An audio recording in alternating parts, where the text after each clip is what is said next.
Welcome back. I'm Max Bergman, Director of the Stewart Center and Europe-Russia-Eurasia program at CSIS. And I'm Maria Snegovaya, Senior Fellow for Russia and Eurasia. And you're listening to Russian Roulette, a podcast discussing all things Russia and Eurasia from the Center for Strategic and International Studies.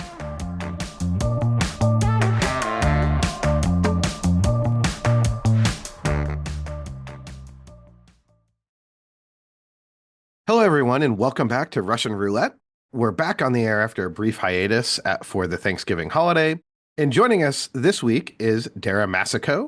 As many of you are probably aware, Dara is one of the leading experts writing about the Russian military today and is currently a senior fellow in the Russia and Eurasia program at the Carnegie Endowment for International Peace. And Dara recently returned from a study trip to Ukraine with Michael Kaufman, also a friend of the pod, and some other colleagues. And so there's, I think, a lot to talk about. We just had an election here in the U.S., changing dynamics on the battlefield, decisions from the Biden administration. So, Dara, let's just jump right in.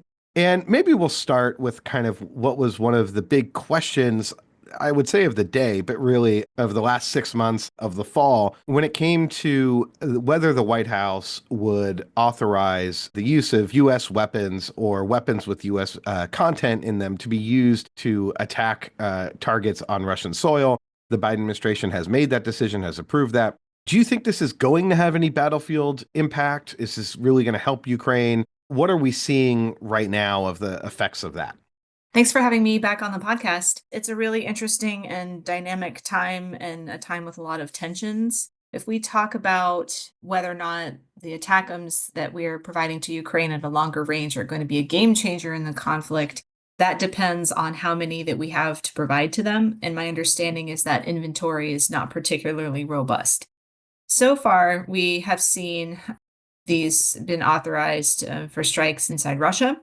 I believe an airfield was targeted, and it looked like from the video available that they were able to hit some pretty significant air defense systems. But what is interesting to me about it is the Russians are actually discussing their losses in great detail from ATACMS inside Russia, and I view that as a communication. In the past, when it's something they want to pin directly on the Ukrainians, they will obfuscate or be, just not really upfront about losses. But this time, now that they think that the United States is directly involved in all of it, they're pointing the finger very directly. So we have to see where it goes from here. In my perspective, there are several types of targets that could change the situation on the ground a little bit. If they were to target ammunition depots, some of the more centralized ones, that does have an impact on the artillery that Russia can bring to the front line. And the Ukrainians have told us on our trip there that when they do target these facilities, they notice an impact on what the Russians are able to put against them. But I should caution everyone that the ATACMS that we have provided are not a game changer. The Russians are able to intercept some, and they are able to jam others. So it's not a silver bullet, and especially not with the way that it's been rolled out and leaked before it was even authorized.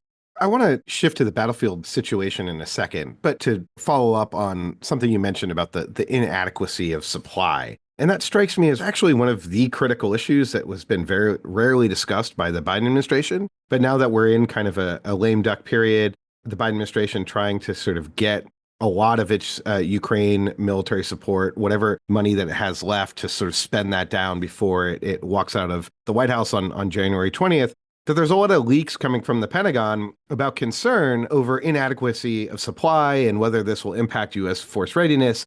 And I think this was sort of something the Biden administration knew about. We're very nervous that you would have Pentagon leaks coming out prior to the election about how Ukraine is weakening the U.S. force readiness and how that would hurt us vis-a-vis China.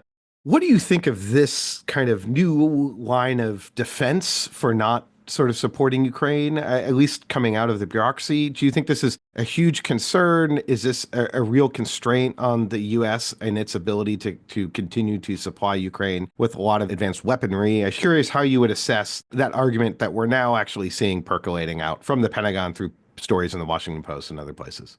This has been a concern for a long time since the war has started, and it's not been a conversation that's been a particularly public one for obvious reasons. It's sensitive what we have inside our arsenal and the numbers of our stockpiles, and those are guarded pretty tightly. The debate, I think, focused first publicly on the lack of adequate artillery shell production. The rate that we were able to produce at the start of the war was quite low, and we've made a lot of advancements in that area. But the United States does have global obligations, and for a long time, the math hasn't been working out on what those requirements are for different theaters, whether that's INDOPACOM or EUCOM or CENTCOM. And this war is a wake-up call to our defense industrial base that the method of production and the rate of production is not adequate. I do think that, looking back over the past, now we're approaching the 3-year mark of this phase of the war, that there hasn't been enough conversation about the impact of supporting Ukraine on our own stockpiles. Maybe not to tip our hat to our adversaries or anything else, but I think what the result will be during the change in administration, the new team will come in and look at the cupboards and see that a lot of them are bare. And then a conversation is going to be held publicly. So I think that this administration has left themselves exposed to that kind of critique. And we've seen public comments now from the head of INDOPACOM that they feel like the war in Ukraine is diminishing their ability to do what they need to do. It is a real issue, and it needs to be addressed structurally.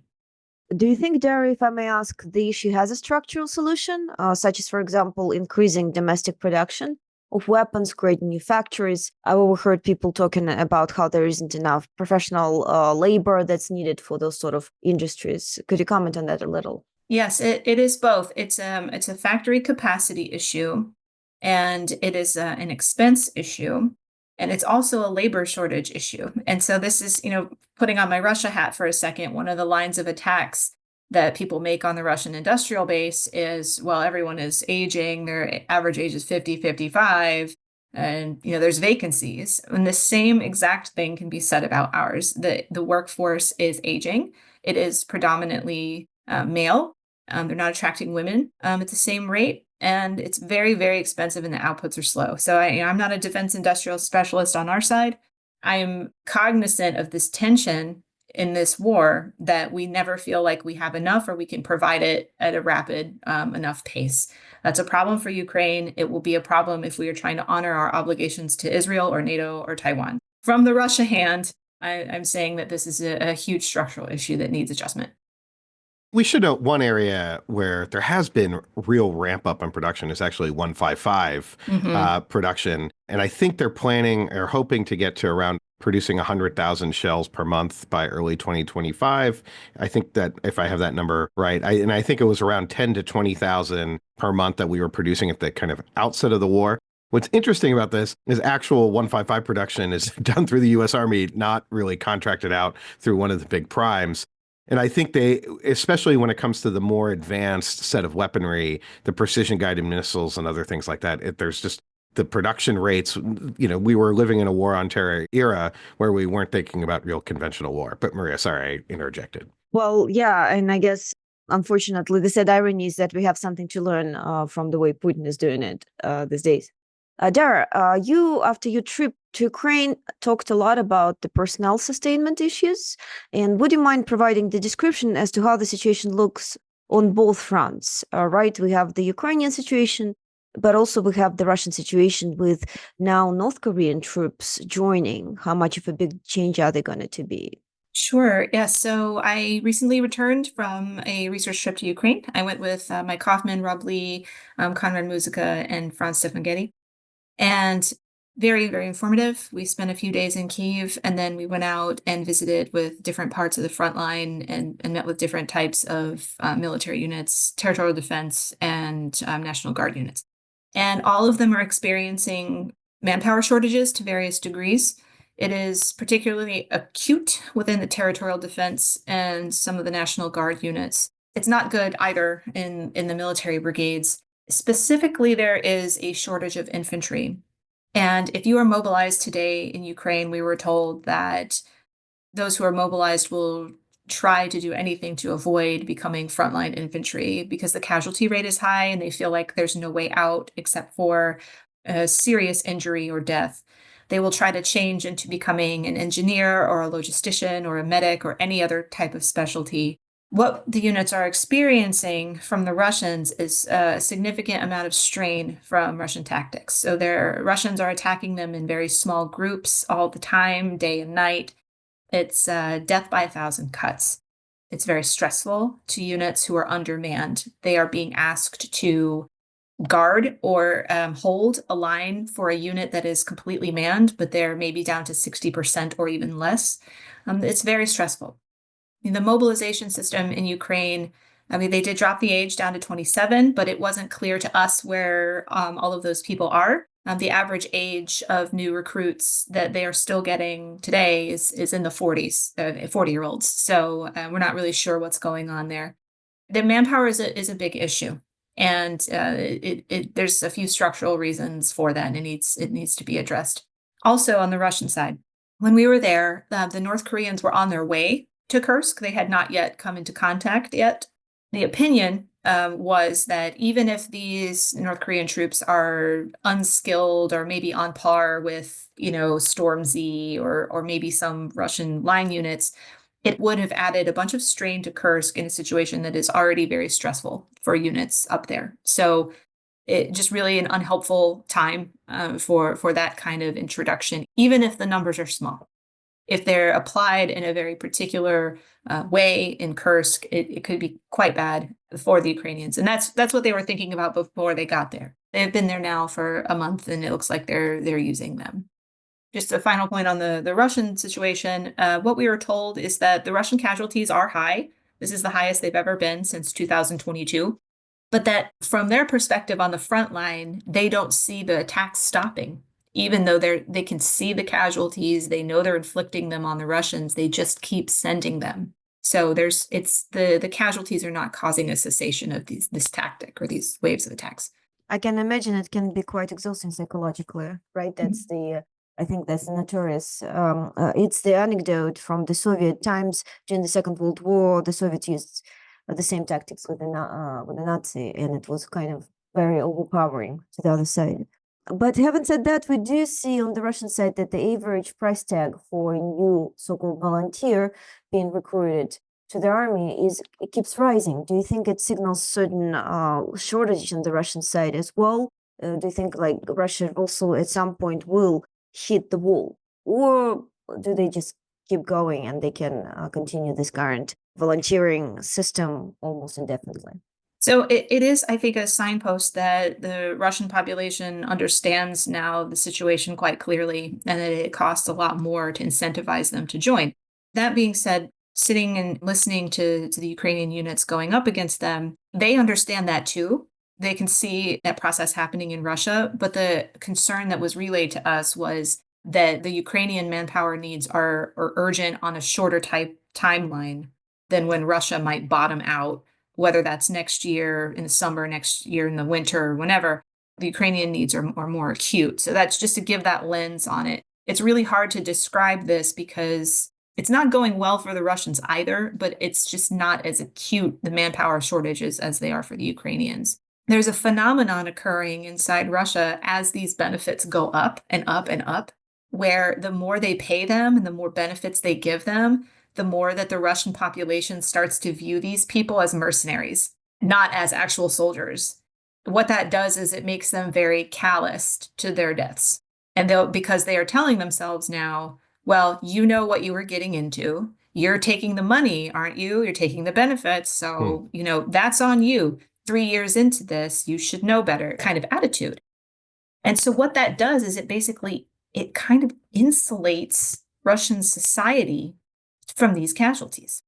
This is an old Soviet phenomenon. And then in the 1980s, when the United States was moving to a professional army, what they used to tell themselves, in their society was, these Americans are just mercenaries. They fight for money. And when it comes to a real war, they won't fight because they're only in it for money. Like, this is an old school Soviet idea, and it's like re-emerging in Russian society that now against their own. So it's very interesting. I'll just jump in to comment that, even after the partial mobilization, we did not exactly see a mass societal resistance to that. So they'll tell themselves whatever they need to tell, but it's not like they would be protesting otherwise either, right? They're just accepting this reality. And they also feel like they're winning at this point. So it's easier, I think, to do it, even though I am a skeptic of the 30,000 a month Russian recruit number. I think there's many entrance points in the recruiting cycle where those numbers get padded. I don't know what the precise number is, but I want to urge caution. I do not believe it's 30,000. Yeah, I also think there's some questions going forward of whether the Russian state can actually afford to continue escalating how much it's paying people to go to the front. And there's some reports that the funding has been cut a bit. And then that also creates this kind of vicious cycle, at least inside of the Russian economy, where the Russian defense industry, desperate for labor, then has to increase their prices or their wages. And that then adds to kind of the broader inflationary effects that we're seeing in Russia. Let me ask about the North Koreans. Have there been reports of them in battle yet? Are the Ukrainians currently fighting North Koreans? I mean, there were reports of this. I'm not sure if I've actually seen anything.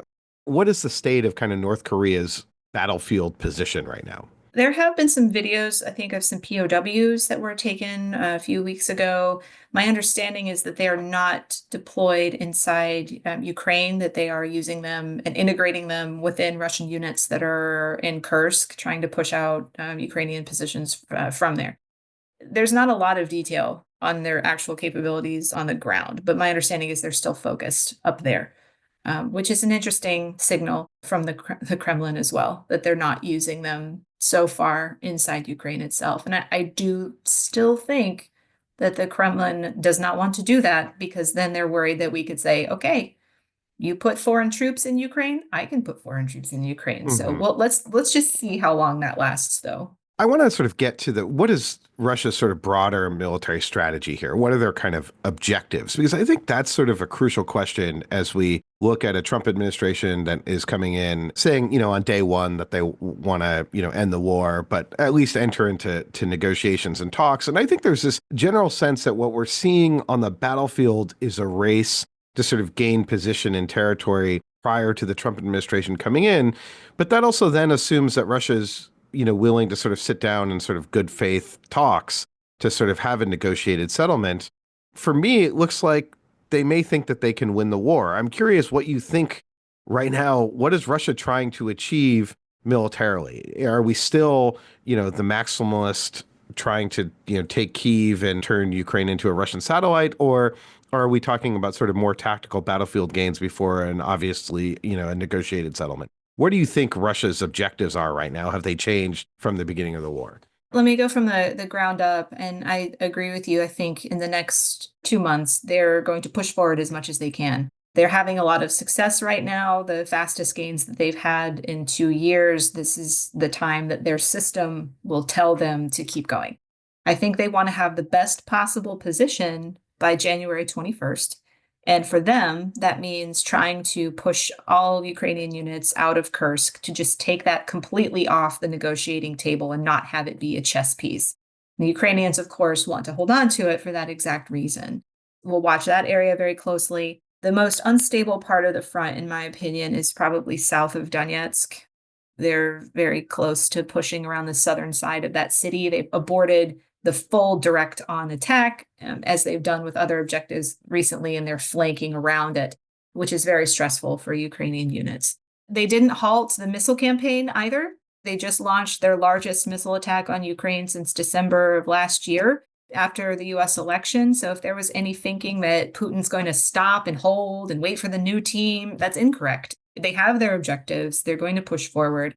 I think that's going to continue after January as well, until there's a concrete offer on the table to have a discussion or a ceasefire or something like that. The new team should anticipate Russia will press forward to the maximum of its capabilities. Are they still capable of taking Kyiv? They never were capable of taking Kyiv.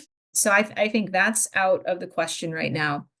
Even if a ceasefire were declared or some kind of negotiated end to this war next year, and I don't know what's going to happen in that front, the new team coming in should understand Russia is going to use that time to regenerate its military. They're not going to sit around and embrace peace. And no, like they are already programmed and making preparations for a massive reconstitution effort of their military. So there's basically nothing I can see in the future, even if peace breaks out, where we don't have to think about how to rearm Ukraine as well. And so you're not super concerned about a potential Russian breakout. There's a great GIF map or GIF map, whatever you want to call it. I've seen it on social media of the World War One lines, and day by day, and it goes very quickly. This is on the Western Front. In the beginning of the invasion, of course, there's a lot of movement. It's then things are basically stuck for 3 years. Then in 1918, you then see the lines suddenly move all over the place, and then the German collapse. With what you're describing of the Ukrainian manpower challenges, of Russia continuing to push its advantage, are you worried at all that at some point there could be just a real break in the lines where the Russians can then punch through? Do they lack the kind of then capacity to sort of sustain a real ground offensive, rapid ground offensive? Is something, related to the nature of Ukraine's drone usage and other things that would just prevent kind of a real breakthrough? How do you see the potential for a Russian breakthrough here? So Ukraine is basically, they're using drones and FPV, first-person view, munitions to hold the line where they can to try to compensate for a lack of manpower. And it's effective, but only to a point. There's only so much that you can hold back with what you have on hand. Do I worry about a collapse of the front in its entirety at this point? No. But there are weak parts of the front line where there's really not anything in reserve. What they're doing now is they're doing something that we call firefighting, where a problematic area will emerge on the front. They'll strip units now off another line and put them there to try to firefight it, and support it last minute. But what you do is you weaken the other parts of the line in that process. The Russians, and this is what we were told by those that we met with, are very good now at identifying those weak parts, and they will rapidly go there and press. And they have the ability to rotate. The Russians have units in reserve inside occupied Ukraine and just across the border. I do worry that if this manpower situation is not addressed, you could see this kind of push on various, specific parts of the front, and you could have serious gains in specific parts. My areas of concern, probably the most, just based on geography and where the Ukrainians are in southern Donetsk and Zaporizhia, and they're tracking that too. They're aware of these issues. It's just, you need weapons, but you also need manpower, and the West cannot fix the manpower question. Maybe just to follow up on the manpower question, sort of the beginning of this year, listening to military experts like you and Kaufman and Rob Lee, the sense was, okay, 2023, the counteroffensive didn't go very well. Ukraine wasn't able to really uproot the Russians. 2024 is going to be a year where they're going to have to hold on, but then hopefully they can rebuild and transform their military so that 2025 perhaps is a year where they can, maybe regain the offensive, or at least at that point, then the war is sort of at a stalemate. It doesn't really seem like they've used 2024, the Ukrainians, to effectively mobilize their population. And, if this is an existential war, it seems quite odd when you go to Kyiv and, I was in Odessa and other places in April, and you have this dissonance of seeing all these 20 somethings working in the economy, doing what 20 somethings should do. But there's a war on. And I'm curious if the Ukrainian rhetoric about this war, especially towards Western partners, and how existential it is, it sometimes doesn't feel that way inside of Ukraine. Do you think Ukraine has sort of squandered this year, and what do they need to do now to really mobilize their population, or is that something that you see them doing?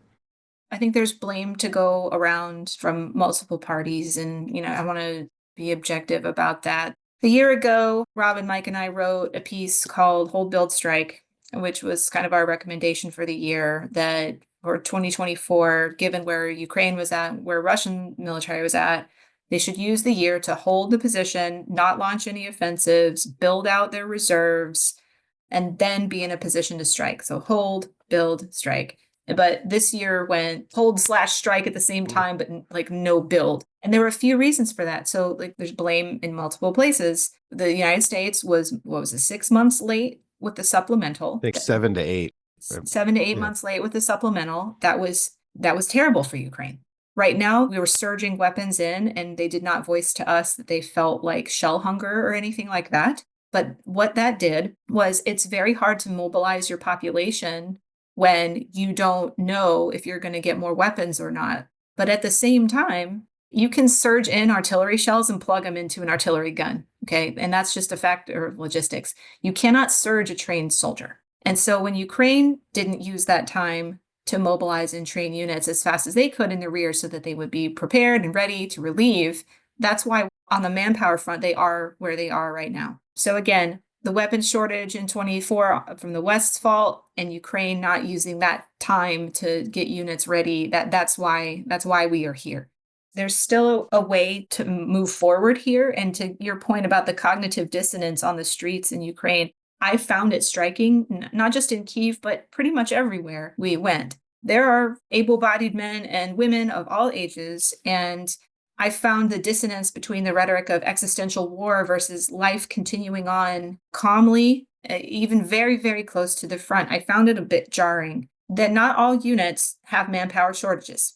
There are models within the Ukrainian military with effective commanders where they are empowered to do their own recruiting and they have a good reputation and battlefield success where they're meeting their mark. It's not that the Ukrainians are unwilling to fight. They're just unwilling to go to a bad commander or a bad unit or be wasted.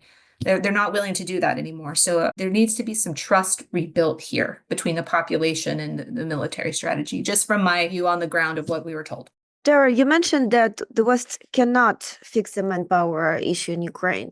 But we've heard some comments say from the French president Emmanuel Macron that at some point he does not rule out the possibility of sending troops on the ground in Ukraine. At the same time, there's also escalation unraveling. Putin, for example, sent the nuclear-capable Oreshnik intermediate-range ballistic missile. And altogether, this whole dynamic starts showing and growing engagement of various countries, essentially prompting General Valery Zaluzhny, who now serves as Kyiv ambassador in London, to say that we are on the verge in the World War III scenario. Can I ask what your take is on that? Is it indeed the case that steadily, maybe incrementally, we all find ourselves in this very gloomy new reality, or is it just still very much a regional war? And where essentially is this all going? That's a great question. And I thought about his words. I think he has a very unique perspective when he looks out long range. And just to give an anecdote of how far off baseline I think we all have become, or at least I have. Let me speak for myself.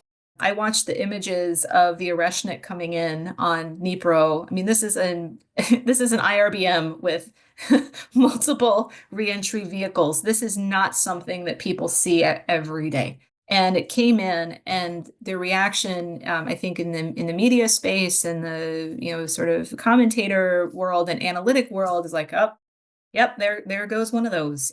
I mean, this is a pretty big deal, but we are all so already tense and expecting these kind of things that it didn't make the splash we would have expected had this happened, in the beginning of the war. So again, we're all off baseline here. So it's important to know that where you are on that.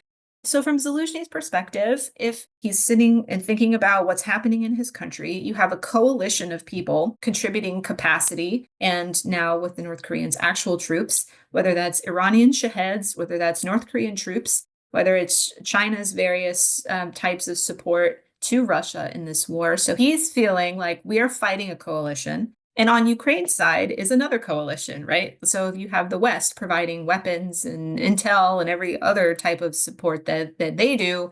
And it's all coming together on the battlefield in Ukraine. So for him, Ukraine is the nexus of where these two coalitions are actively engaged in war. I don't know that I would call it World War III, or we don't know that we're in it. I'm not trying to use euphemisms or talk in circles or anything, but we are at like the very upper bound of strategic competition, and there's not much more to go.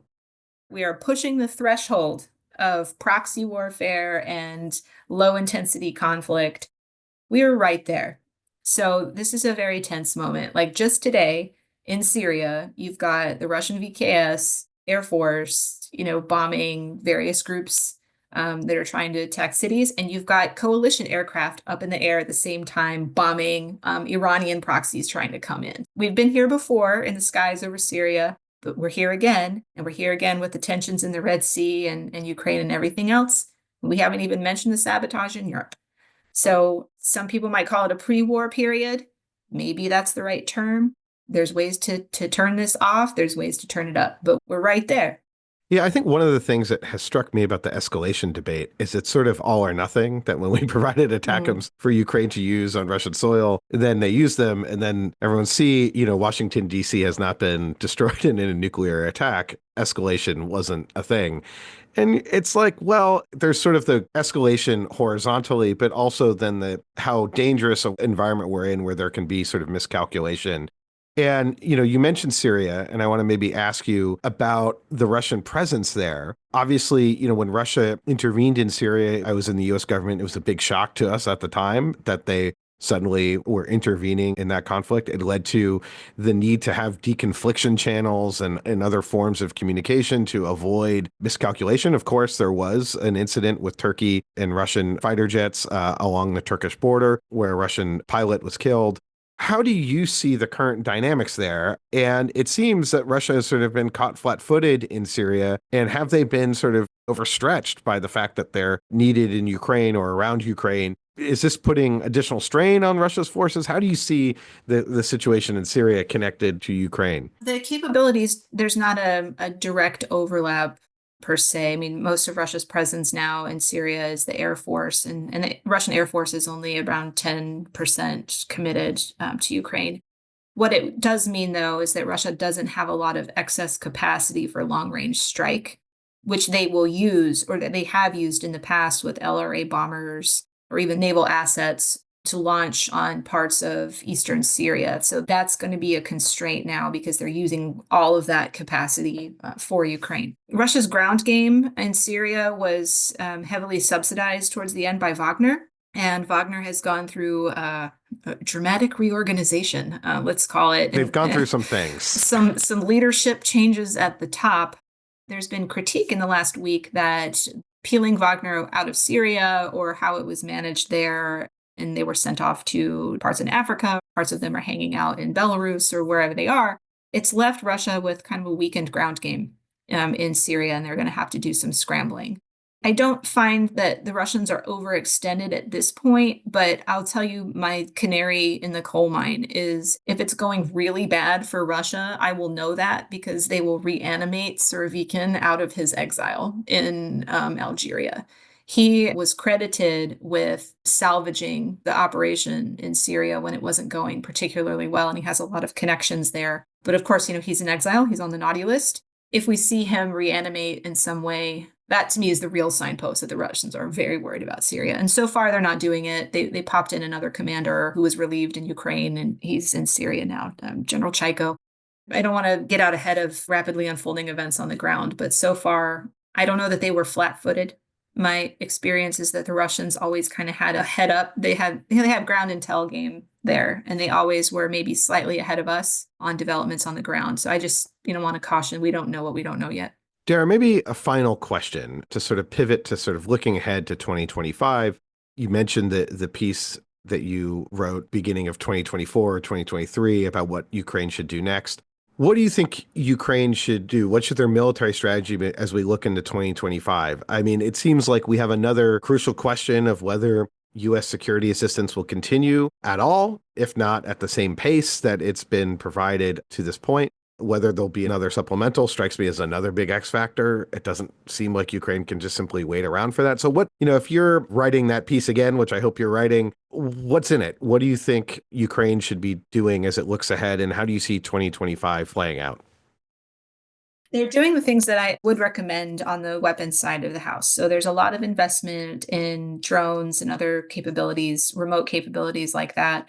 They're moving forward with their own organic missile systems development. Those are the two things that I would have recommended, and they're already doing them. I think the Department of Defense has also made an $800 million investment into Ukraine's drone industry to really bump up the production capacity. So that's the right move as well. The manpower question, again, this is my opinion based on the things that we were told. There's a way to fix it, but the people are no longer interested in joining a war where they feel like they're just going to be sent into like a meat assault. To the extent where there are commanders that have that reputation at any echelon, that there really needs to be an adjustment there. I did not see a collapse in the will to fight, but there is a serious problem with just having enough of being given unworkable orders or holding something beyond their capacity. whether that's outright desertion or deserting to a better unit. These are serious issues that need to be addressed. And that trust relationship between the people and the military, I think, does need some maintenance. But it is possible. Like, I did not see anyone changing their mind about what the stakes of this war are. They know the stakes are very serious. There is a potential here, but I don't think at this point, based on what I heard on the manpower challenges, the command challenges, particularly at platoon, company, and battalion, that they're really in a place to lead offensive operations right now. There's a lot of shoring up that they need to do just to hold. I think it seems like the difficulty that Ukraine has, just listening to you, is sort of the transition from going from a Soviet military to a small d democratic military, where people want to fight, but also need to be led and make sure that their lives aren't just being thrown away. So hopefully Ukraine can make that transition. Dara, we're going to have to leave it there. This has been, as usual, a fantastic conversation. Thank you for joining us. And if you haven't already, to our listeners, please subscribe to our show and give us a 5-star rating. Additionally, be sure to check out our sister podcast, The Eurofile, wherever you get your podcasts. Dara, thanks again for joining us, and we'll see you all next time. Thanks for having me.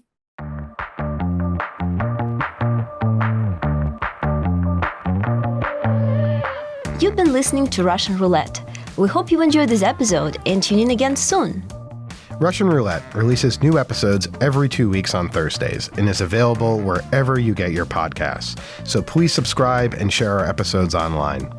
And be sure to check out all the latest analysis by the Europe, Russia, and Eurasia program at csis.org.